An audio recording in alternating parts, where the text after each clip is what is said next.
no question that tobacco is linked to cancer in a big way.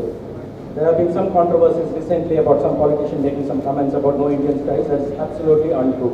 There are enough and more studies which have clearly shown the connection. And just to give you some statistics, all over the world, around 6 million people die from smoking-related cancers. And it's interesting to know that 10% of this don't even smoke. It is from second-hand smoking. So even if you sit next to somebody who's smoking, you can still die of cancer. So you have all the rights to tell somebody who's smoking not to smoke.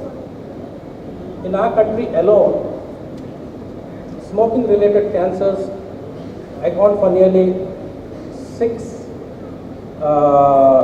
The total annual incidence of cancer in our country is around 6 lakhs, of which nearly 2/3, that is around 2.2 lakhs, are related to smoking or tobacco usage. So in simple way to explain it, if tomorrow tobacco in all forms is banned, 2.2 lakh people annually will not lose their lives. In fact, half of the cancer hospitals in the city can be closed down. Alright? Of course, it is not possible to put a total ban on usage of tobacco because it's a fundamental right of someone to have the right to smoke or chew tobacco and get cancer and die of cancer. So obviously you cannot do that, but what the government can actually do is to implement certain warnings on tobacco products. The so-called pictorial warnings. Now these pictorial warnings have been established to significantly reduce the risk of people smoking and dying from cancer.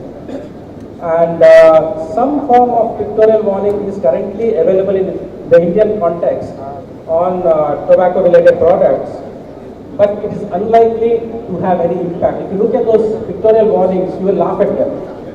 There is one cancer-stricken, small picture of a cancer-stricken lung or a scorpion or some kind of a dental picture shown, which nobody will be able to correlate with causing the kind of devastation which tobacco causes. So there has been a movement to have really telling pictorial warnings on these tobacco products, which has been established in many Western countries to have a real impact. Now, in countries in the European Union, as well as Singapore and Canada, have significantly reduced the usage of tobacco, or smoking rather, in the Western countries, by use of this very graphic pictorial pictures on tobacco products. In India also there was a move, the government was planning to bring a legislation to have these kind of graphic pictures of oral cancer, and even the size of the packing is supposed to matter. These are scientific studies which have been done, which have shown that these pictorial warnings do have an impact. So the government tried to implement it, but there were too many vested interests which did not allow this. So at least from our side, although we cannot ask for a total ban on tobacco products, which probably is very difficult to implement because you cannot snatch away the fundamental right of a person to get cancer and die of cancer.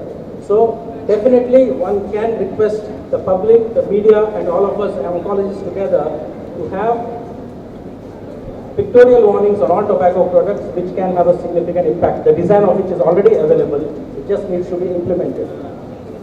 So with those few words, I would like to welcome you all to this campaign which is being started against tobacco, and especially I would like to welcome Mr. Gopichand, because I think we've been here a few years back for one of our Electric Society meetings, and we welcome you again. And Ms. Gardner, badminton player, I welcome you all. Thank you.